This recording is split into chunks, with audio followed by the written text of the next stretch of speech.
Publicize the census.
Hey, good afternoon. I'm going to bring the April meeting of the Lane County Poverty and Homelessness Board to order. I want to thank you all for being here. Why don't we start with introductions of the people sitting around the table? Do you want to start us off, Diana? Dave Haverland with the Department of Veterans Affairs. Cheryl Balthrop, the Eugene Mission. Lucy Vince, Mayor of Eugene.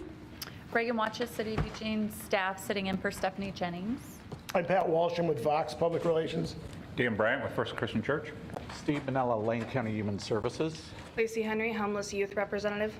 Chris McAllister, Homeless Adult Representative. Alex Dreer, Lane County staff. Amanda Borda, Lane County staff. Noreen Dennels with United Way, and happy birthday, Steve, a day late. Okay, right.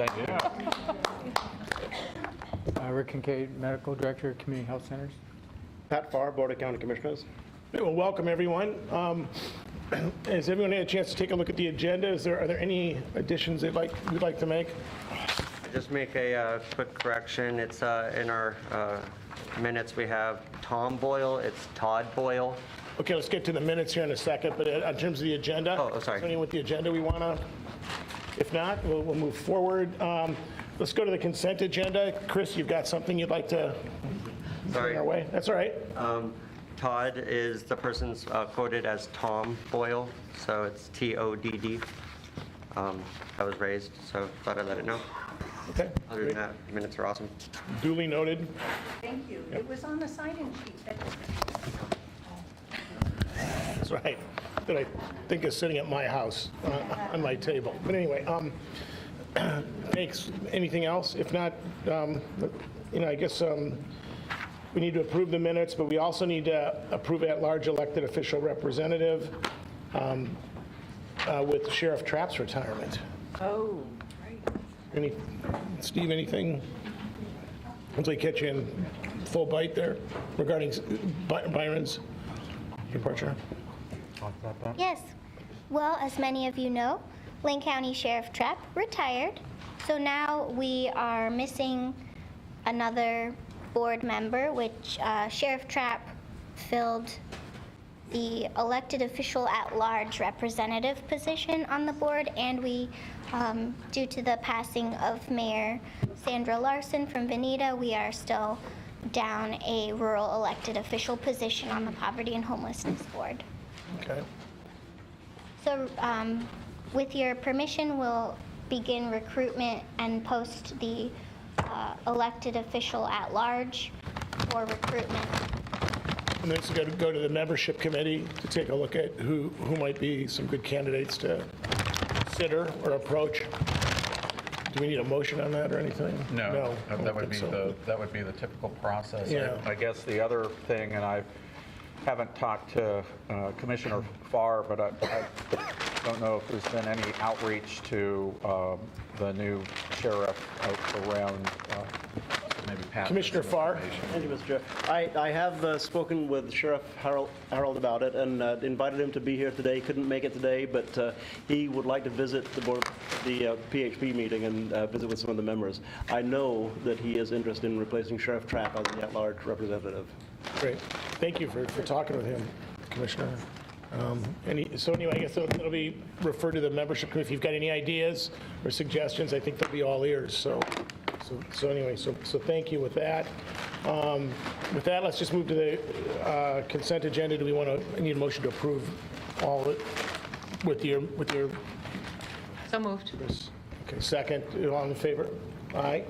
Anyone opposed? Nay. Okay, so that moved on. Let's move on to committee updates. Dr. Kincaid, do you have a few minutes for us regarding the healthcare work group? Yeah, I'd like to just update the group around the work with the healthcare team. We've done sort of doing a little bit of a divide and conquer. We've done some deep dive work into two areas over the last several months and meetings with a hope of bringing a report and an overall community work plan or proposal later in the spring. Those two areas are care coordination and discharge planning. That's one area which have been challenging for patients, unhoused patients to be, once they're hospitalized for acute illness, transitions of care have been particularly difficult. And so that group has been spending time analyzing some of the challenges, both in availability of places to transition to and where the barriers are, the lack of low barrier environments, particularly for people with complicated situations, whether it's family or pets or coexisting disease, particularly challenges related to substance use. So we're really trying to analyze that a little bit more carefully to see if there's some options that we could potentially generate in that area. Also, just the ability to connect or coordinate the work across the different institutions is challenging without a common network. Information exchange is challenging. And so we're looking at options to be able to create that, how we track patients in space as they travel over time has been a constant difficulty. We think there are some newer technological options that may be promising and are being used in other environments. So we will be exploring those a little bit more and then potentially bringing back some offers or some ideas or proposals to try to address that as a community. So that care coordination discharge planning team, we've met with the discharge planners from the hospitals, we've met from care coordinators from a variety of agencies, and so I think the information coming out has been very helpful.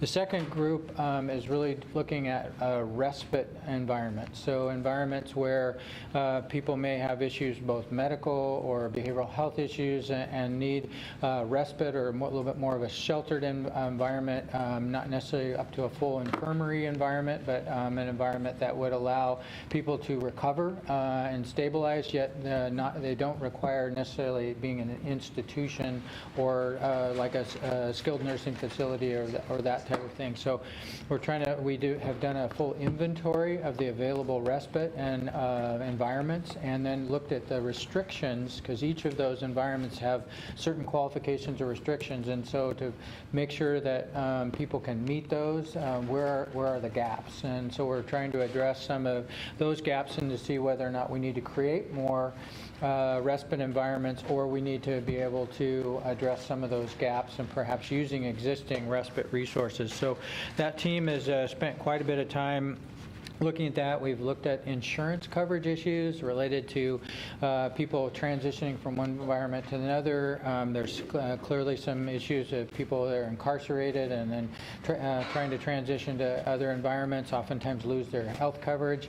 That has to be reestablished, and then address medication or other needs. So each of these things, as we've done that deeper dive, we recognize the level of complexity and the level of uniqueness even in some of the solutions that have been created, sometimes leaves fairly large gaps. So our hope is to bring back a proposal to try to address some of those gaps, have a coordinated plan that the community can take advantage of.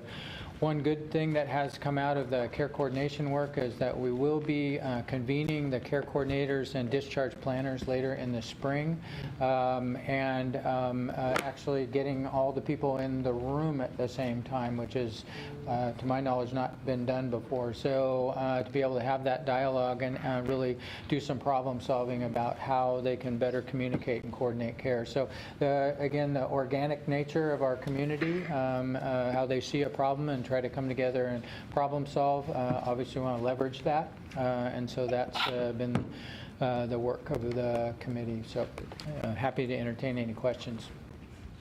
Dan. One of the gaps that I've become very aware of, I was at the hospital this morning visiting a gentleman in a wheelchair with a very severe leg infection that he ends up in the hospital about every other month because he's homeless and can't care for it. The problem is he's married, and he's eligible to get into programs, but they won't take him because he won't go without her, and they won't let her come into the... So it's been really frustrating as I see this individual, and both have significant developmental disabilities, and it's just... And many times situations where there actually is that person functions as a caregiver, perhaps the spouse, partner. We've also have issues related to people who have pets or have that's another big one, and right. not able to sort of find a place for folks to land that can maintain their support network. So those are the issues we're trying to identify, and then try to see if there are solutions or ways sort of around some of those difficulties, particularly in facilities. Okay. Mayor Venice, do you have something? Thank you. I just am so impressed by this work. It seems incredibly valuable. And just a question, does Trillium pay for the respite care or the discharge? I mean, is there coverage to, are we facing a funding gap also, I guess is what I'm after.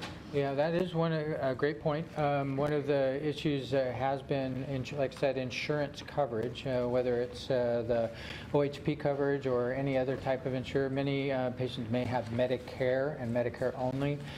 So again, there are coverage gaps, and there are requirements of coverage for certain types of services, which is nuanced, and depending on the types of problems that are going to be addressed in the facility, oftentimes the requirements make it very difficult to get coverage for patients. So we clearly have gaps related to adequate insurance coverage for those transitions of care. So those are the things we're trying to identify, and then you can actually start to work with the payers to say, are there options, are there ways that we can be much more creative in how we support patients in those transitional environments. I just have a comment, sort of a question really. I know there's an organization in town called Pro Bono that's really working with people who have pets and making sure they have food. I don't know if there's any respite care part of that system. Just thinking about those who have pets, and particularly dogs. I don't know if anybody else knows anything about that, but I know I have a staff member who did a 3 p.m. internship with Pro Bono. There's certainly opportunities. There's not anything currently open in regards to that. In fact, we're having a dearth of current pet options. We're going to lose some, it looks like. So there's certainly an opportunity, and I'd love to kick a couple ideas to the Shelter and Supportive Housing Committee when we convene next regarding that. All right.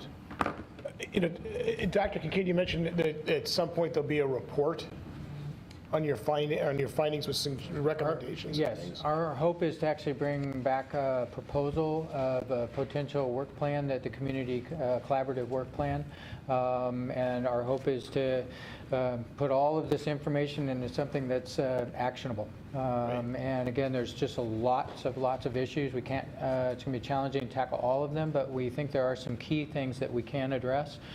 So we'll hopefully bring that proposal back in probably early summer. Great. Thank you. And thank you for all your hard work and the committee's work. That's very, very impressive how far you guys, what you're doing. All right. Any other questions? If not, I'm going to move ahead. Steve? Well, I was going to ask Rick a question. In working on the implementation of the TAC recommendations, one of the areas that we're working on is tenancy supports and supporting people once they're in housing. And some of those services are either healthcare or behavioral healthcare services, and so I wondered to what extent the healthcare committee has looked at our ability to extend care to people in those situations. Great question. In our initial work, we did look at that environment, particularly around supported housing, bringing services to bear and where people are living. And there were recommendations related to trying to develop both mobile care, different types of other types of support to make sure that those services are available. The group chose to focus on the two areas that we were talking about because we feel that there's probably the greatest opportunity to affect the most vulnerable populations, those particularly that are either medically or behavioral health have challenges and are very vulnerable, particularly for readmission or that type of thing, which obviously has significant risk not just to the person but also cost to the system. So we are focusing on that work first. The initial, our probably next set of iterations, we can figure out those two other things and land that. Then, yeah, we're happy to go after those other environments. We'll be interested in talking to you about getting that on our work plan. That'd be great. All right. Thank you. Alex? Can I do an update for the Youth Homeless Solutions Work Group? Sure.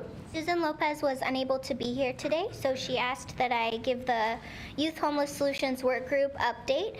Our last meeting was the first Monday of the month, and during that meeting we discussed the grant opportunity, the Youth Homeless Demonstration Program, which was discussed at the last Executive Committee meeting.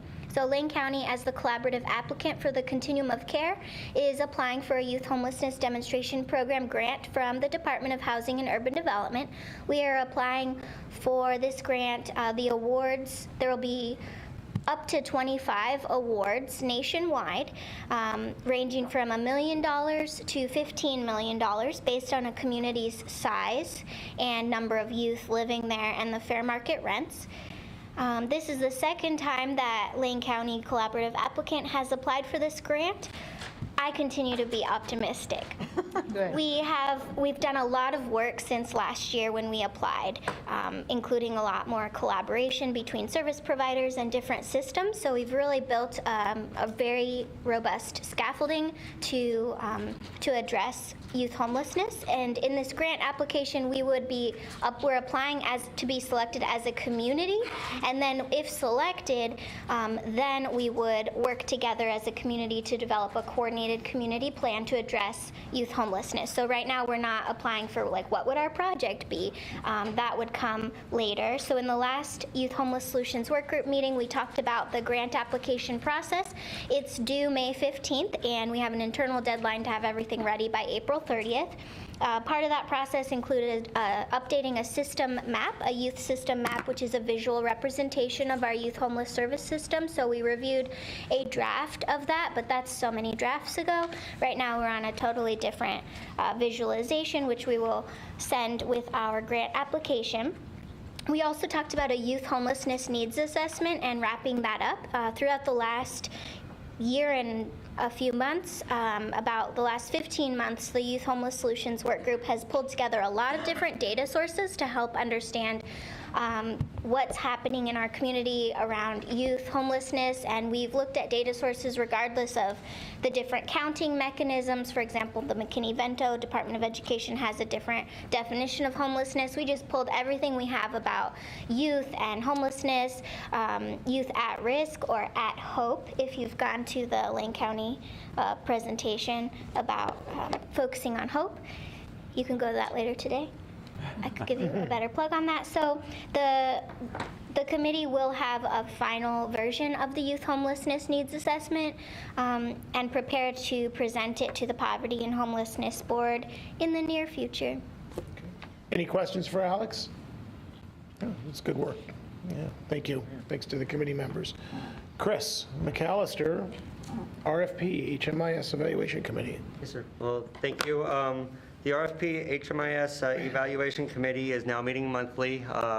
We've been working on our overall scope and responsibilities and developed a charter and also expanded our membership to include Shannon Smith of the Eugene Mission, who brings a direct service provider and data entry system user perspective to our group. The committee currently has a vacancy because of Sheriff Trapp retiring, and we're open to suggested members and we'll be considering the best representative to fill the slot. Recently, we've been talking about upcoming potential service point implementation changes and data reporting, and also the HUD COC evaluation process. And some of our members participated in the review process for the MLK Commons Service Provision RFP. In the coming meetings, we are going to be focusing on system performance and outcomes and data review. Okay. Questions for Chris or the committee? If not, thanks, Chris. Thanks for your good work. Shelter and Supportive Housing Committee, Commissioner Farr. Thank you, Mr. Chair. The Shelter and Supportive Housing Committee met on Monday of this week following the Human Services Commission meeting. At the start of the meeting, Diana asked me to help set up the room, which I did. And then we conducted business. Then at the end of the meeting, Diana asked me to help break down the room, which we did. Nice. And then, back to the business. You're a full service. Gold star. And here's a request that after this meeting is over, we do need to restore the room to its configuration. So. Oh, we were just marveling at your hard work. I didn't know this was an invitation as well. So I respond to orders very well, and I know who to take them from. Did you prepare for it too while at the same time? I could do that. You could. So we did conduct business, and I'm going to add a little bit about the Children Supportive Housing Development Committee. We have a kind of a double charge, and it's as you all know, it's the committee that formerly was the Veterans Housing Committee that evolved into the new committee. We had 5 voting members were there at the last meeting, and all 5 are here right now. Chris is one, me, and Cheryl, and Lucy, and Sean were all there at the last meeting. And we had a robust agenda, but we didn't really get past the first item on the agenda, which was a discussion of let's see, it was the TAC work group update. We talked about the TAC work group that is working extensively right now on a very short short series of meetings. Our meetings are due by the end of this month on the TAC work group. Coincidentally, or maybe not coincidentally, 3 of the members of the Shelter and Supportive Housing Committee are also 3 of the 6 members on the TAC work group. That is, Chris and Lucy and I are all on the TAC work group, as well as on the Shelter and Supportive Housing. The other 3 members of that group are Pat Walsh, which means that we have 4 members of the Poverty and Homelessness Board on the 6-member group. The other 2 are Heather Buck and Claire Syrette. And Peter is here, I think. There you are. You moved. And Peter and Steve are the ones who are preparing the work for that. And I'm not going to go into much detail about that, but the significant thing that came out of it, we did talk about residential services. Excuse me, we talked about what we call landlord support or tenant support. But Sean really brought us some really interesting points that the support that is provided typically for tenants does not continue into resident support once they've passed the need for the ongoing tenant support. And so we got into a really robust discussion about what does that mean in terms of keeping people in housing, making certain that that people aren't being forced or evicted out of their housing due to improper support of lifestyle. And that includes, Sean, could you elaborate on that just ever so slightly? It's helping people with things as like. Oh, yes, okay. So the discussion with finances, the discussion about behavioral health and insurance will pay for things that are considered medically necessary. And so as the individual stabilizes, and they no longer start to meet criteria for insurance to reimburse it, then we have to have a robust amount of funding for tenancy or resident services that will continue to support individuals with like landlord-tenant issues and accessing, as they go through the process, because the behavioral health portion is contingent upon the person's level of functioning. So as the person starts to get better, insurance won't cover it, but that doesn't mean they might not need some intermittent ongoing supports that wouldn't be covered by insurance. And that's kind of where the friction comes with how do we support permanent housing long term. And the upshot of that is that when people cease to receive the regular support, there's a recidivism rate, people going back into homelessness, greater than 20%. So if we're trying to keep people in housing and we're losing 20% of the back end who all of a sudden find themselves at the back end of the queue to get back into housing, then we're defeating our purpose before we even begin. So it's an essential part of the ongoing discussion. Lucy, did you have anything to add on that? No, I think just a comment is this, once again, one of those things that the simplest solution can also be the cheapest solution, and that the cheapest thing is to keep people in housing. And it's obviously the simplest solution. So I think it feeds right into the TAC report and the work that we want to do with that. And it does. So the committee itself right now, looking at the recommendations of the TAC, waiting for policy recommendations from the TAC, and then does the Poverty and Homelessness Board fit in the strategic ongoing work of the recommendations of the TAC, and how do we make certain that the cities and the county are all working together down the road? It's not an easy process, and it's not one that everybody agrees on up front. So I won't talk any more about that. This is supposed to be a short meeting. The only other thing we talked about, not the only other thing, but of significance, we talked about laundry services for people who are living in homelessness. How much of the what looks like discarded clothing, sleeping bags, etc., gets thrown away, and finding a way through a program such as Carry It Forward to reinvigorate that product, put it back into people's hands, either the original owners or recycle it through different owners. We talked about that, and Cheryl had some really interesting points regarding the sanitation and various things that are really concerns. Not much time to talk any more about that, but we'll all be happy to talk more about that. And thank you for letting me talk too long. That's fine. Any questions for Commissioner? No.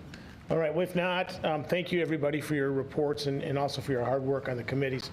It's really, we're slowly making a difference. We're going to get there. So thank you. We want to talk next about improving the Lane County Homelessness Service System. The TAC has met a couple of times here over the last few weeks. And I'm going to let Steve Manila kind of bring you all up to date.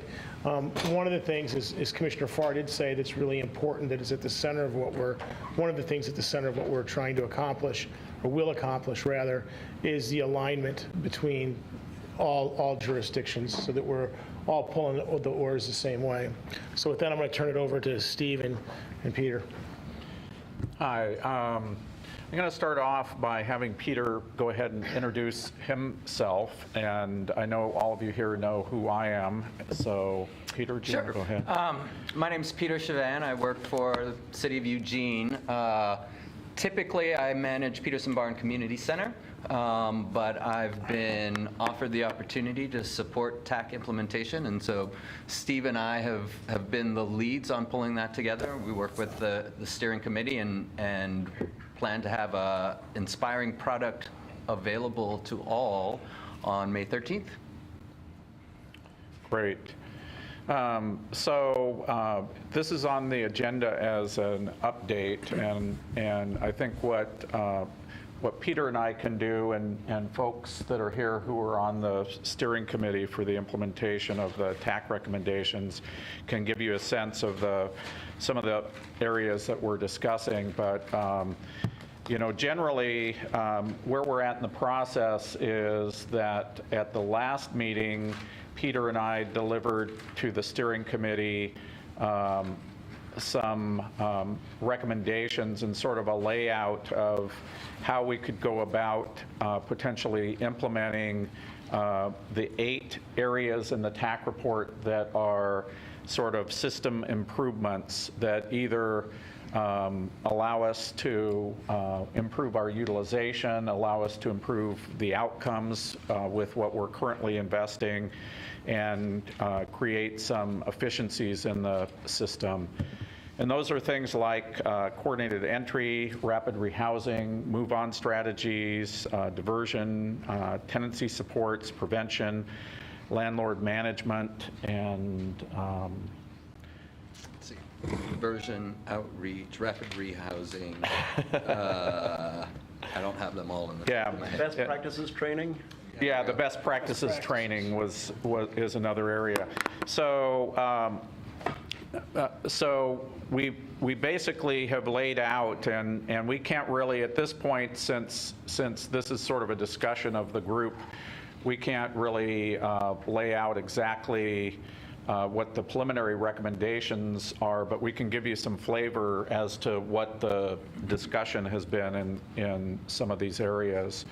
And I think one of the things that we recognize in doing this work is that we're trying to work with county and city staff and other stakeholders who are experts in the areas, when we're working on move-on strategies and on landlord management. We've been working with Homes for Good and some of their staff as well. They have some expertise in this area. And then also, we're looking along the way to survey providers and get their input into into these preliminary recommendations.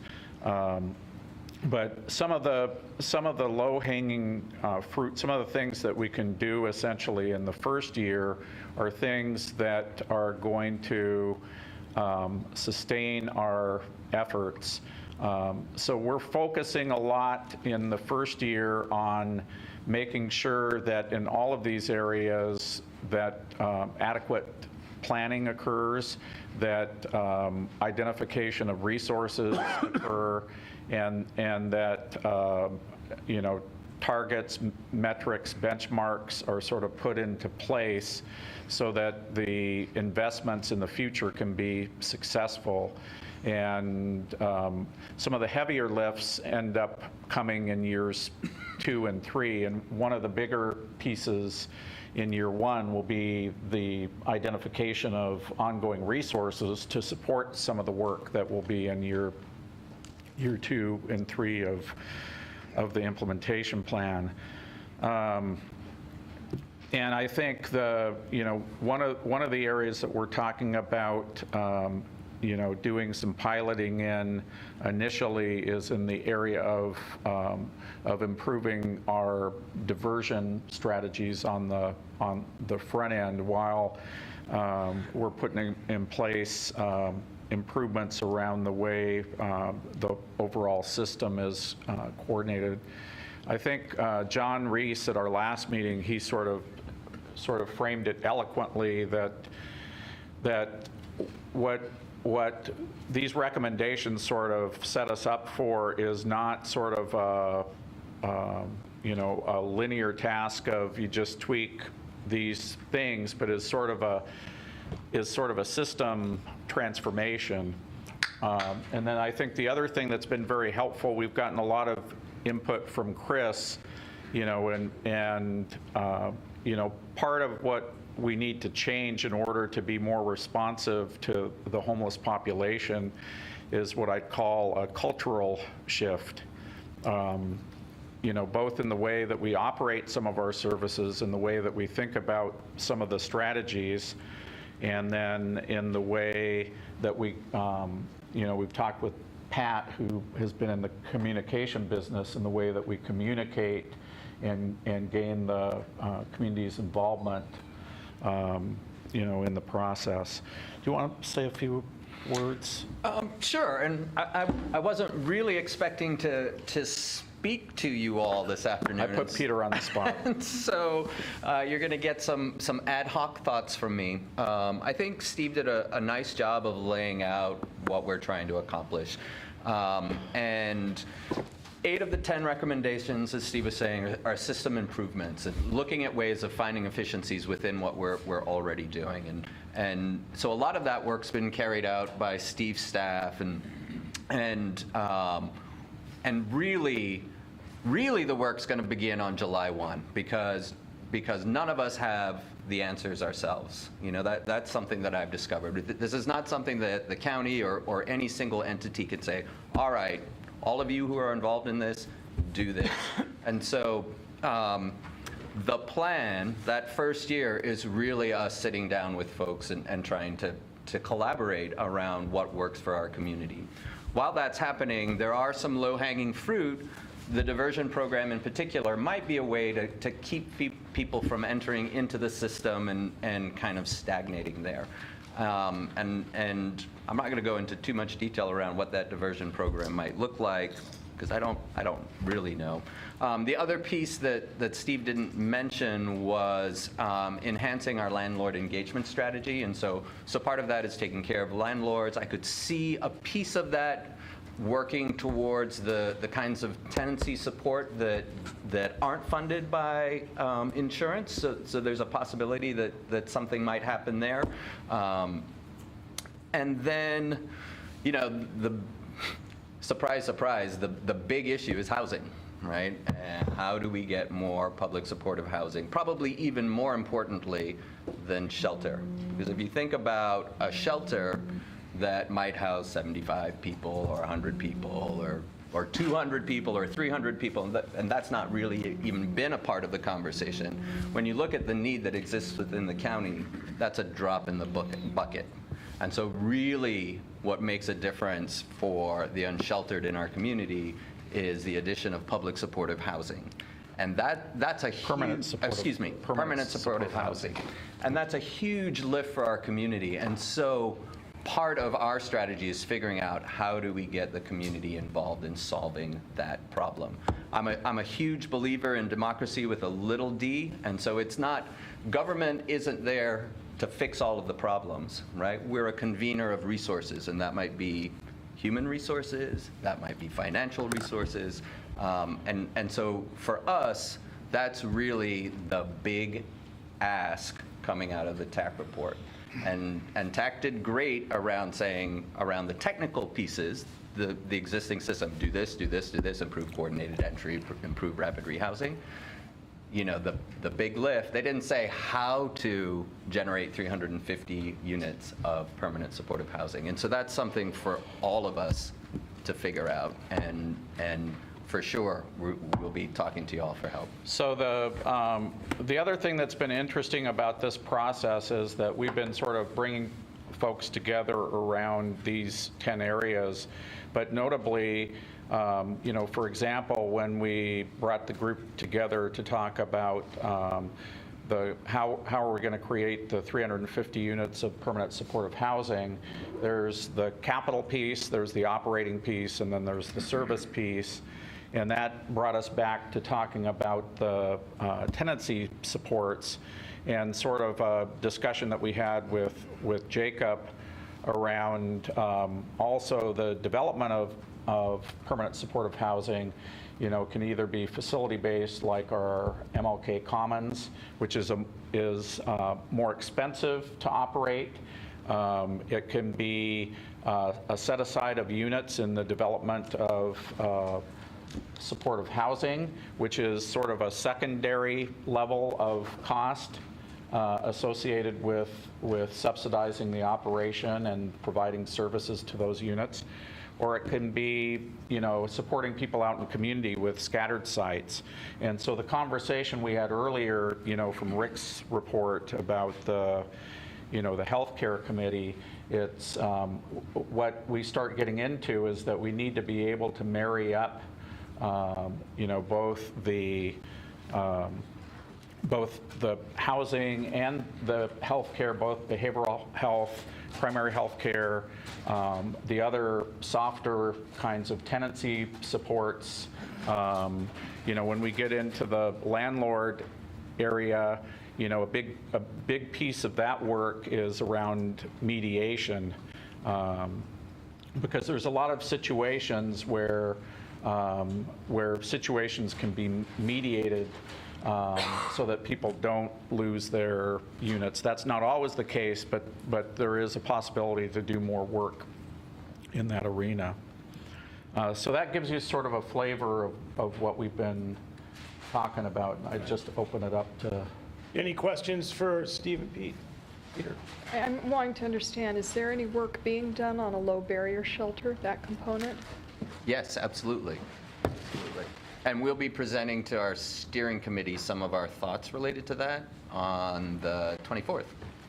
Yeah, so we have had, we had meetings this past week, and we'll have some meetings at the beginning of next week around the low barrier shelter to sort of create a vision. But one of the things I could say is that wouldn't be a surprise to this group is that, you know, there's an interest in being able to get services and a low barrier shelter up and operating in a timely manner. And so we've been focusing a lot of attention in that area to modular, using modular units as a preliminary strategy, and then to allow the community more time to think about, you know, building a bricks and mortar kind of facility. And so that's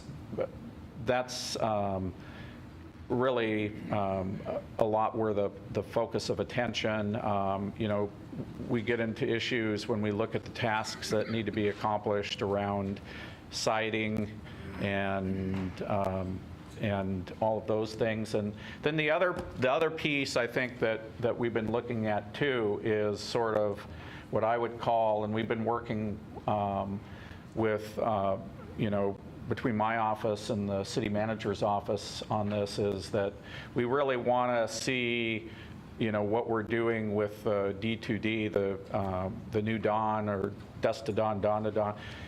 We're really wanting to see how we can, as we move forward, do more service enrichment around that, so that we're bringing more services to people who, in the interim, are living in the tents, and then how we can then, move towards more,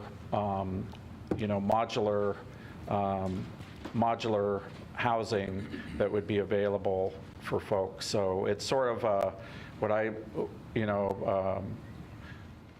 sort of a glide path to public shelter or navigation center. I just have a comment. Oh, I'm sorry. No, go ahead. Were you calling on me, Pat, or? Yeah, no, I didn't see Deborah's hand go up, but go ahead. Okay, so just, one of the things that I'm really pretty excited about is the church I attend, which is First Congregational Church, is actually leading the charge, I think, with creating a couple of homes on the property. It's taken 2 years for us to get there. And I'm hoping that that's a very small solution, but I hope that there's some energy around that can be created with the faith community, so that there could be more opportunities, or tiny homes. I think that there are so many opportunities to address some of those issues that are in the TAC report. I'm just really pleased because it looks like we'll be breaking ground late this summer, right, Deborah? Yes. Yeah, I think it's late this summer. Yeah. Deborah. Yeah, great. So just to be clear, the modular units you're talking about would be for singles only, not families? I think right now that focus is around again, and I'm going to walk back to our previous discussion about the TAC Steering Committee. One of the discussions that the TAC Steering Committee has had is that even though the consultants' recommendations focus around singles and couples without children because they represent the largest percentage of the unsheltered population, we're looking at implementing some of these strategies that are part of the TAC report for our homeless family and homeless youth programs as well. So that's sort of and then I'll directly answer your question and say, yes, what was envisioned in the report is a shelter. We're also, and we're going to talk about that when we get into the human services budget a little bit, we've been working in supporting the St. Vincent de Paul, the annex, and the development of that facility for families. And that's another piece of work that, we're involved with as well. I also just want to piggyback that the idea of bringing in our faith communities and adding just those couple, mobile units or permanent units could work. And this is family center, yes. Families. So that's also, and I know it's all been said before, but not done before. So yeah, I'm interested in that. And I feel like, what I've seen since the parking program has been, disassembled is, just more families in their cars, parking everywhere and not having, they can use day services, but that's it. So I see that as an impact, even though, I always was able to say, you're in a car, check out the parking program, that's going to be a safe, place for you to stay and a legal place for you to stay. I know that's something that Reagan, I know that you and your office has been looking at that, the support for those families as part of your review of the parking program. Yeah, and everyone in that program. The majority of people in the program prior were individuals, but there were families. So we're looking at, similar to New Dawn and these other programs, enrichment of services that's been very limited, if existent at all, in these programs. Right. Yeah. Right. Yeah, it's hard to case manage. I remember, sitting in on some of those family meetings, and it was really great for me because I would be able to contact, Diana Wise, who did head up that, and then we could really, wrap around some good services, even if they were just in the parking program. Right. But now there's just, just not enough Yeah. So I want to It's on deck too. I want to move us back to the TAC report, which is what he was talking. No, I'm glad those are important points, Deborah. You're farther down the line than we are with the TAC committee, I think. So I don't want to go any more farther down that rabbit hole until we all get a chance to kind of hear some of these recommendations. But Jacob, you have a comment? Yeah, I guess from my vantage point, this report and then the work that the teams are doing with leadership from Steve and Peter has been, I think, exceptional. I've really seen a big shift over the last 5 years in terms of how the city and the county are working together, and I feel like this is just a really kind of compelling effort. Obviously, I attribute that to Lucy and Pat and the rest of the team.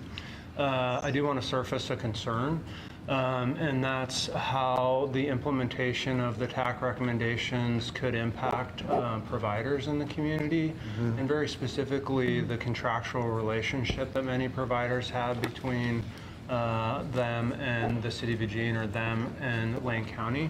I do know that that's on Steve and Peter's radar. I heard Steve allude to a survey, but just as a provider, that engagement needs to go far beyond a survey. I can see some programs being defunded and other programs being funded, and that's actually happening with a shelter care continuum of care grant that's going to transition to the new Housing First building. Right. And it kind of connects to a point I've been making in the last few meetings around a better communication system between providers and our funders as it relates to how each other needs to change to achieve higher levels of outcomes and ending homelessness in particular in our community. Those are good points, and your comments, I mean, both were, but in terms of the contractual relationships is one of those things that I think that we need to have at the forefront of our minds on the TAC, because I think that what we're going to do is going to shift we'll shift some things.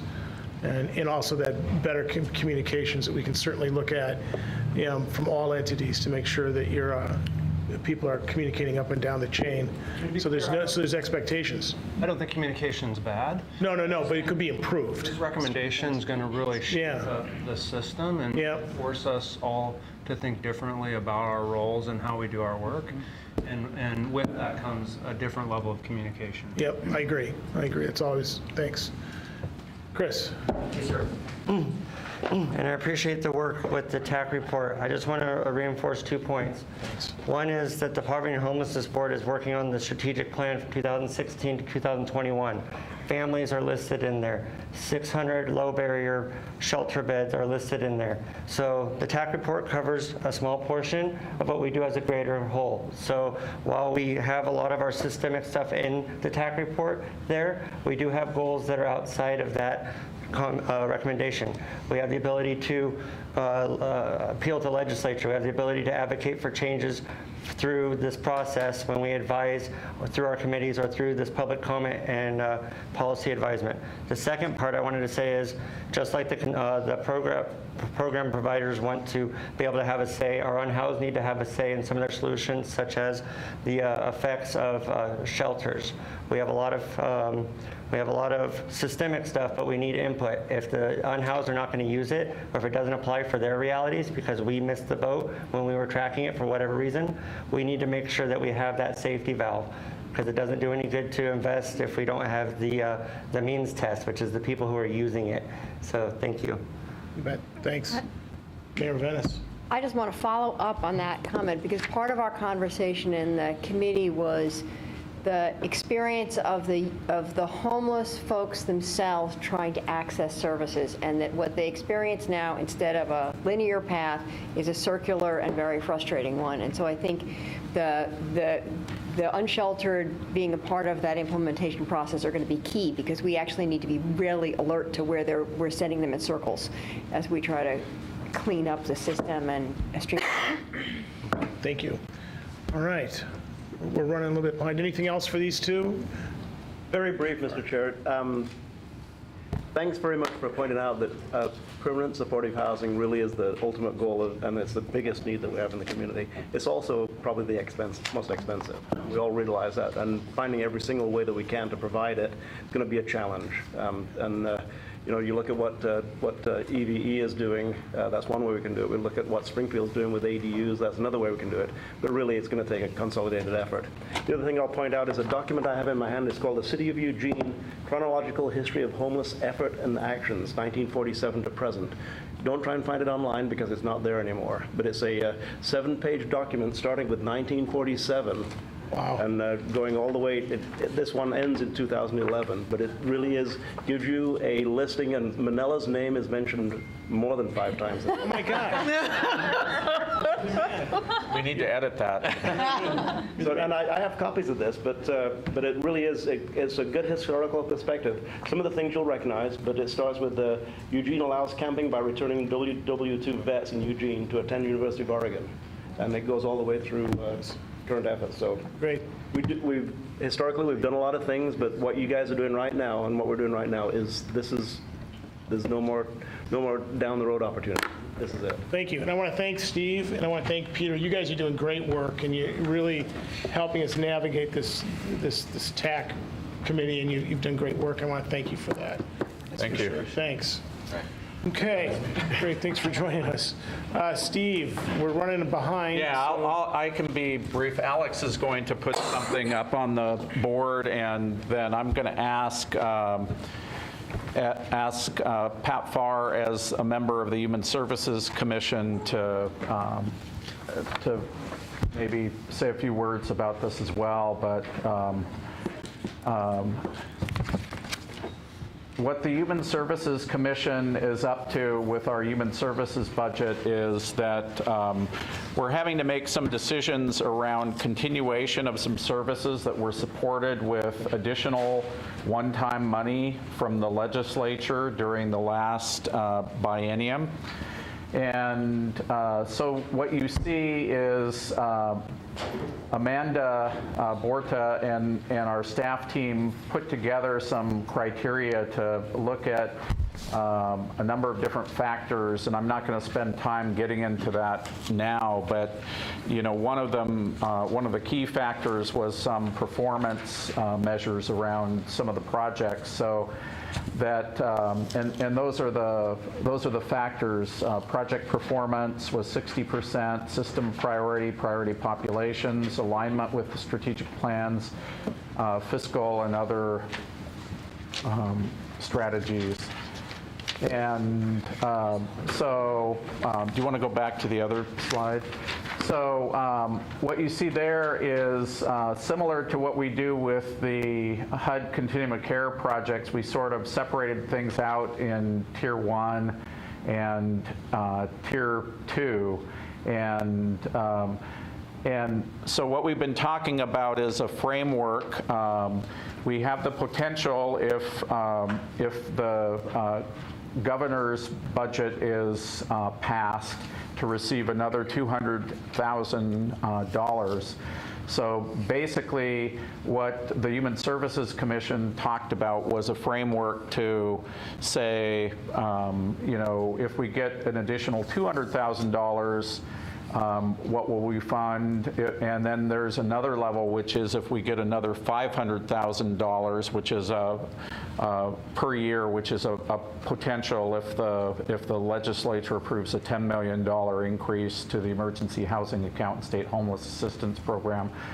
And then a third factor is that the governor has proposed a $20 million family homelessness program, which would allow us, for example, to make application for the annex program that was supported by a one-time funding allocation. So if that opportunity becomes available next fall, that would allow us to apply for some resources and then fund some of the other things that are more seasonal in nature.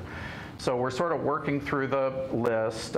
Where we are in the process is that staff after getting direction from the Human Services Commission, is going to be going back to the Human Services Commission Executive Committee, and all the members have been invited, and we have to have a decision for what we're going to put into the state plan by, what was the date, Amanda? It's May 17th. Yeah, so we're having to put this together very quickly, but you know, the good news is things like the annex program, you know, we already have enough money in our budget that you know, we can continue the operation of the program while we're waiting to see the outcome of the state legislative session.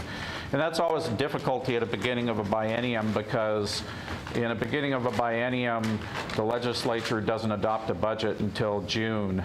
And so if something isn't part of an ongoing program and is sort of up for grabs in the legislature, you sort of have to wait until June to find out where you are. But we want to see that that many of these things continue to function into the next fiscal year.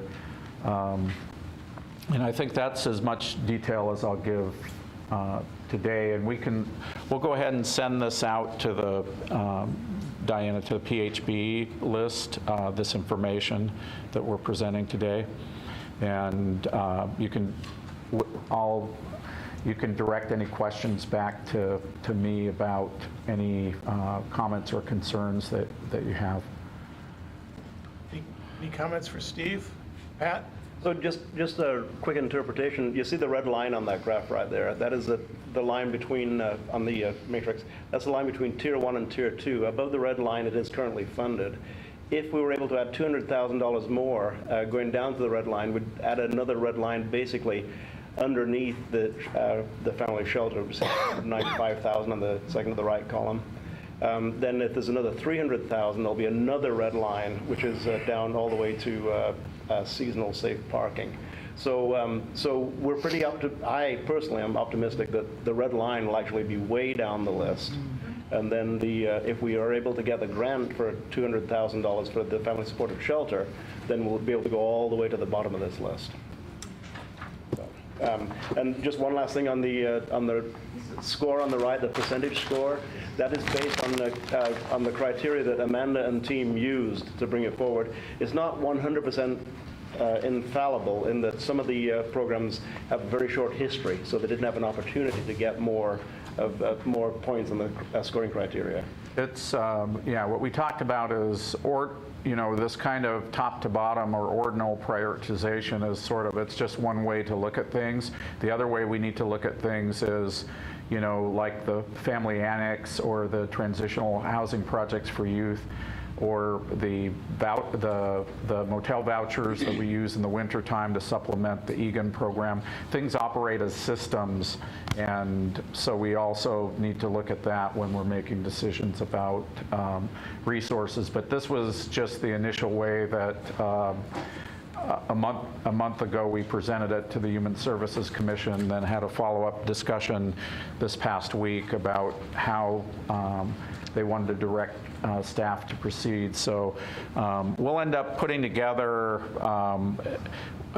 the nuance around this is that we'll end up coming up with 2 or 3 options, and bring that back to the executive committee. So it won't be, you know, one of the options will be sort of like what Pat described of the straight line thing, but some of what we'll try to do is address some of those systems issues and give the Human Services Commission some options to look at their next meeting. Noreen? Quick question. You know, I don't remember if I saw this in the packet. Was it in the packet of materials? No, that's why I was saying that I was going to send this out to It would folks. be so helpful to see it in advance, so we can ask some Yeah, questions. It just helps. It's maybe a timing issue, but right. Yeah. Just a comment. Well, thanks, Steve, and thank you, Amanda, for your good work on all this, and Alex. Diane, I know you were involved too. So, anything else? If not, let's move on. Anything else, Steve, you want to add? No. Okay. Well, great. What I'd like to do is ask Noreen. She's going to, our name is Poverty and Homelessness. We've spent a lot of well-deserved time over the past few years talking about homelessness. Poverty is equally as important. And I think that the work the United Way is doing is really helping us set a baseline of information for us to begin to look at some solutions. So with that, I want to turn things over to Noreen to talk about the Alice report. Strike some of those lights at all? Just because I think there's a couple of numbers, and I'd like for people to be able to see that if it's possible. I'm going to get out of your I will just start by saying, first of all, I want to give kudos and commendations to Stephanie Jennings, who couldn't be here today. She co-chaired our Community Investment Steering Committee, along with Joel Rosenberg. And then I also want to acknowledge that Dr. Kincaid serves as our board chair and has been integrally involved with some of this movement and direction of the organization over the last couple of years. So I'm excited. I don't know where do I have the clicker? Can I get the clicker? Might be. Oh, no clicker. Okay. So first of all, before I get into that, I distributed something called the Alice Report. I think many people have seen this before. There's some extra copies for folks somewhere. But the Alice Report is asset limited, income constrained, and employed. It refers to those between 100 and 200% of poverty. So basically, those are the folks in our community who I would say are referred to as working poor. They're folks that are working, could be two-parent families who are both working, but they are struggling to make ends meet. And so, disclaimer, is this the latest report we have, which is 2016 data? The 2018 Alice Report will be available next spring, maybe the first quarter of 2020. And I will tell you that we know that the housing issues and the cost of housing certainly has increased significantly over the last couple of years. That's not a big surprise to anybody. But if you have a copy of it, you can see on one side, it really breaks down what does it take for a household budget to survive, not to be stable, not to thrive, but for stability. And again, remember these numbers are 2016 data. These are the reason it's produced every 2 years is it's a 2-year lag in data, and most of the sources are federal sources for data. So just wanted to give you that backdrop. I really just want to get into this slide, and then I'll come back to this if I have time. If not, we can table it and maybe talk another time. So a couple of years ago, our board, can you go back to the first, who is managing the? I am. Oh, okay. Yeah, can I just give you a thumbs up or something? And I'm not sure I can actually read that. So a couple of years ago, our board started looking at, how we make our community investments, the value of them. We were making 57 different investments in the community, and we currently are through June 30th. But little sprinkles of dollars here and there. $2,500 from this to this organization, $55,000 to another organization around education, income, and health. And at that same time, our board decided that we needed to sort of think about how do we go upstream and really sort of look at how do we prevent some of these issues from occurring in the first place. So through all that process, our board decided that we will focus on ensuring kids are successful in school and life. And with that, we started diving into our community investment. So looking at grants that the board really considered too small to make a significant impact in the community. Funds are spread a mile wide and an inch deep, as I mentioned. I'm sorry, I'm in my East Coast fast talk mode. Challenges with capturing meaningful data. So what's the ROI? What do we know? What's the value of the investments we've made?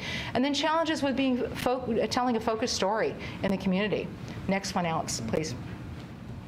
So when we started this process to look at how do we invest in the community, we had a few overarching guiding principles, I would say. And those are collaboration, really collective impact being at the central part of this, that no single agency, and I think the gentleman from the city mentioned this earlier, there's no single agency or organization, public, private, whatever, who can solve any of these problems. We really have to do it together. And so equity being a very important value, I would say probably one of our most important values in how we look at solving some of these community problems. And equity from the lens of rural communities, those who are non-Caucasian and who have other challenges, people with disabilities, just every aspect of equity. So that's a sort of a broad basis. And that we also will invest where we know that we can get some measurable results, and then sustainability, that the program or the project or the initiative will be sustainable beyond a 3-year funding process with United Way. And then we have this funding concept that we proposed. Alex, next one, please. So I know you probably can't see this, and it's probably not that important, but this is how we divided our thinking, is transformation grants. These would be grants that we would give to a group of organizations that are working on the same goal, but maybe with slightly different strategies. These are what we call collective impact strategies. So we're calling them community transformation grants. And for United Way, it's the first time ever we have invested $150,000 a year for 3 years in that type of with this kind of a model. And then we have community support grants, which are really much more like the traditional support that United Way has provided. Up to $50,000 to those organizations in the community that are really wrapped around ensuring kids are successful in school and life. And you'll see, we'll get to the poverty piece in just a little bit. And then community innovation. We had a fascinating process where we had 24 applicants, but we didn't have any, the review committee that were looking at those innovation grants deemed that there weren't really any that were what they would consider innovative. So we didn't end up funding anything in innovation. Next slide. So you'll see here that we had $4.6 million in requests. And we ended up funding in this community investment process a little over $1 million. And that's not all that United Way distributes in the community. We have $1.2 million that are restricted dollars that come through us as designations to agencies in the community, so you should just be aware of that. And then we had 101 applications and 21 proposals that were funded, and actually 3 organizations that were discretionary, so actually 24 different organizations in the community funded. Next slide. You'll see we had, it sort of gives you a breakdown of what that looks like in terms of requests, the numbers. I'm happy to send the slideshow out afterwards or maybe that's something else could do. But you can kind of see what that looks like. And by the way, you're the first group besides our board and some of our internal committees that have actually seen this report so far. Next slide. So, no, it's not a great slide to see, but the 3 transformation grant applicants, and this is where we definitely align with the work of the Poverty and Homelessness Board.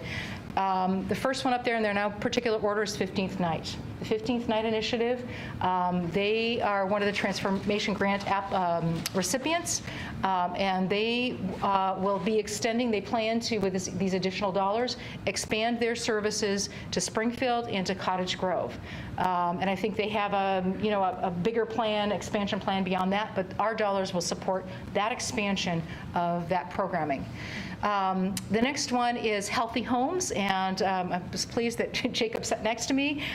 Cornerstone Housing is the primary backbone for that initiative, and they're really working with many of the housing projects around Lane County to provide support, wraparound services, so that to mitigate people from becoming homeless, but really focused on children and their families. And so that is a 3-year grant, again, $150,000 a year for 3 years, so $450,000. I don't know if you want to say anything to that.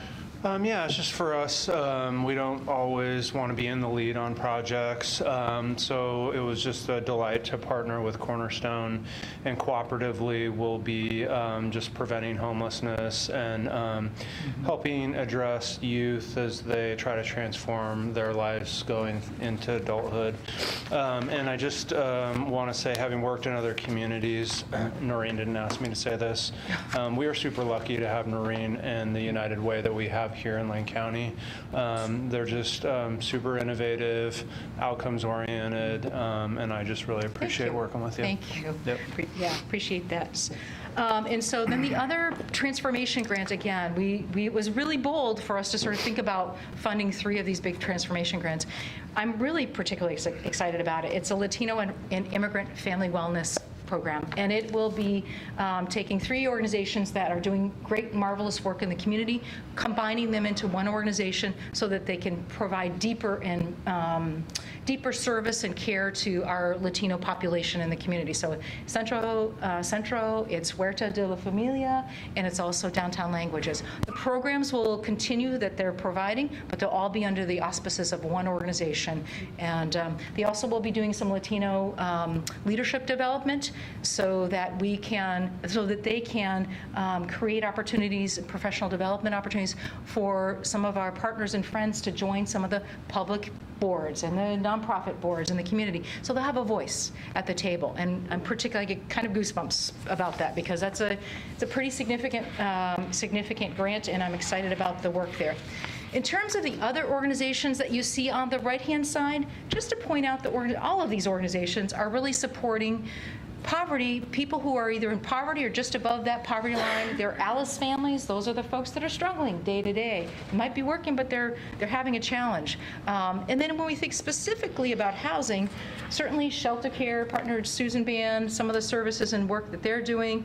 St. Vincent de Paul, we're funding First Place Families, have been doing that for a number of years, but going to actually provide a bigger grant to support some of the work that they're doing.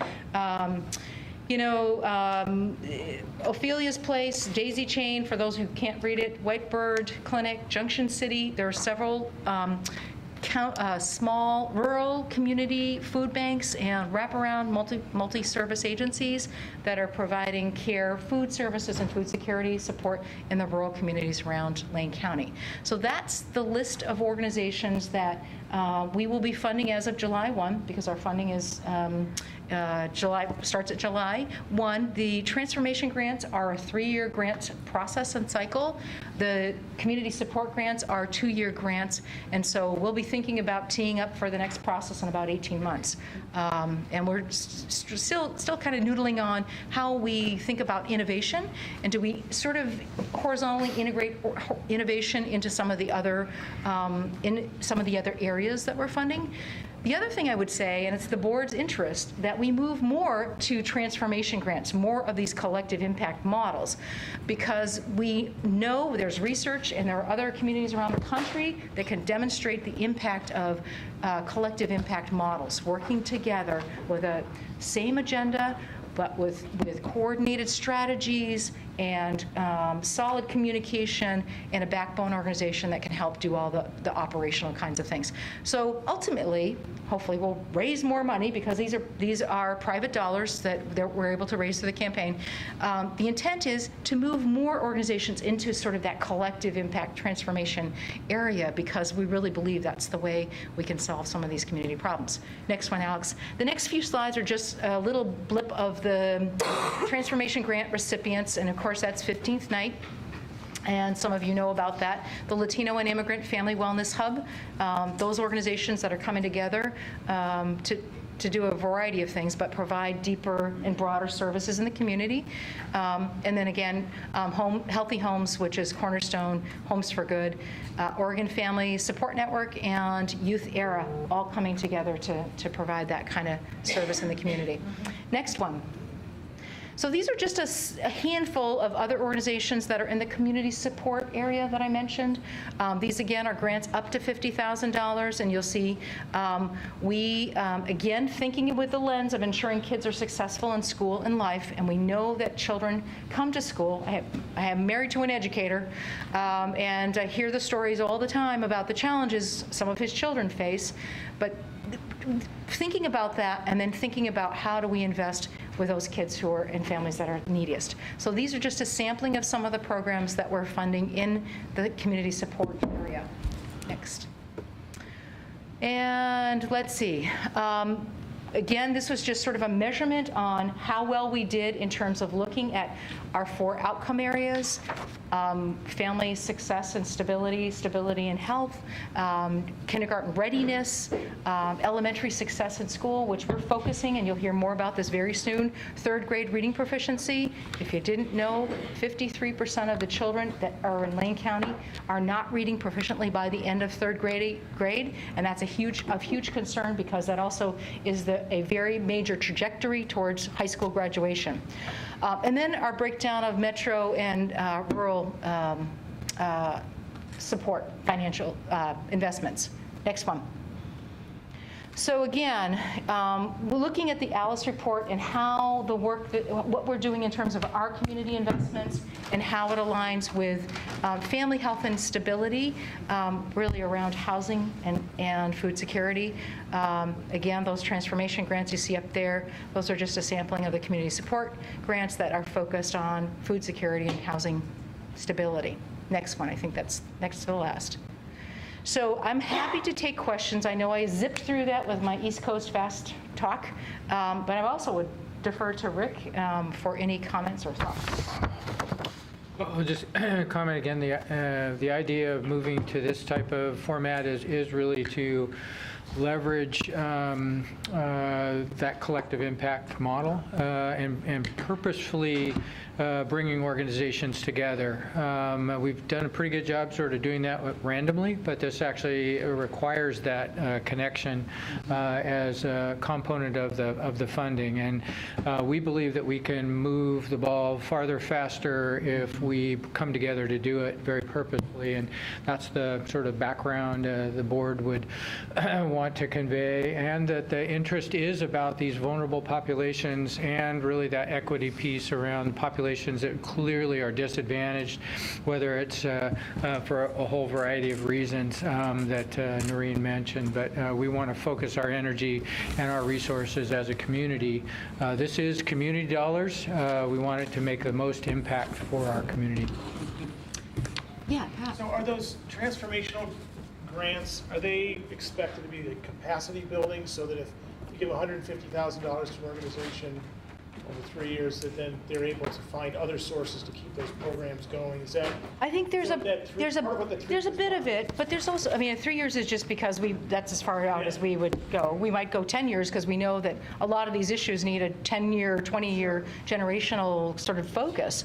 It does not mean that we would not continue to fund them based on the results and success that they might have.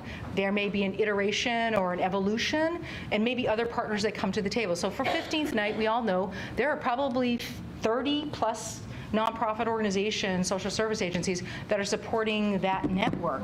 And maybe I'm wrong with the number. It's 42. 42, wow, it's way beyond what I was thinking. So I mean, I think the thing is that we want to move the dial on these issues. And I think there is another component with the transformation grants, and that's evaluation. So we have some terrific evaluators from ORI, OSLC, the University of Oregon, who are coming together. There are our Research and Evaluation Committee, and they're really giving us some of their expertise on, and meeting with our transformation grant recipients to talk about how do we best evaluate and measure efficacy of the project, intermediate outcomes, and then sort of longer outcomes. But to your point, I mean, our intention is raising more unrestricted dollars so that we can invest in more of these collective impact models.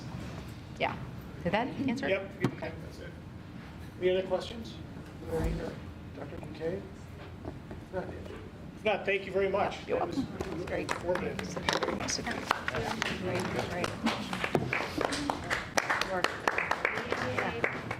All right, we're at the public comment period of our meeting. If you'd like to, we've got a few people who've signed up. Everybody gets 3 minutes. Jessica. You passed? Okay. Jan Smith? Hello. Hi. I work in the administrative offices of the library at the University of Oregon. And we were just hoping to extend an invitation to someone from your board to come and information sharing Q&A session. The Knight Library is a public building with late hours, and homelessness is a big subject for the staff that work there at Knight in particular. And so we were just hoping that, in the interest of collaboration and information, that somebody might want to come and speak with us. Okay. No, that's great. Well, let's talk about it, and we'll make that happen. Thank you. Thank you. Great. Let's see. Jennifer Sparks. Well, I'm going to keep coming to meetings and saying the same thing. I guess you told me to be quieter. I just want to thank the two folks that spoke. We have a family's experience in homelessness. I think that it seems really obvious. If we're going to find long-term solutions, we have to look at multi-generational solutions. To that end, and also a comment that someone made earlier about how we get the community into this, how we get the community involved. I think that words really matter. And I think that coordinating programs, such as the rapid rehousing program, give the larger community the really false impression that I don't need to do anything. There's a rapid rehousing program that's going to help you real quick. I've worked with the rapid rehousing program. It's anything but rapid. So I think that even if these program names are dictated by at the federal level, can we call them something else at the community level to help with that community involvement? Also, the diversion program. Diversion is what you go through when you get a DUI. So most of the clients that I have previously worked with, here's a diversion program, and they want nothing to do with it. So these are very poorly named programs. So I think that would be a great place to make a change. I also think that when we're looking at giving funding to housing providers, that we should institute a couple pledges and ask them to take those pledges. And one is overlook past evictions if the client has completed something like renters rehab. Renters rehab does nothing to help you get into housing, honestly, unfortunately. Landlords aren't interested in overlooking that. And then secondly would be an eviction at last cause pledge. Unfortunately, some of our affordable housing providers are some of the worst offenders of constantly evicting low-income clients. Some of this happens because there's disconnect between the social service arm of that organization and the property management arm, or they're farming it out. And those property management folks have no social service training or experience. I had several clients, I used to work at First Place level. I had several clients who were evicted because of their children's behavior related to autism or spectrum disorder. Those parents didn't know to ask for a reasonable accommodation. They didn't know their legal rights. And quite frankly, the property managers took advantage of that and evicted them. This is a problem.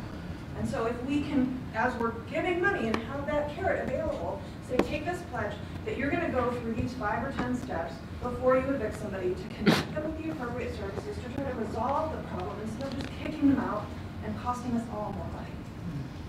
Great, thank you. Great. Excellent. Those are good points. Michelle? Good afternoon, everybody.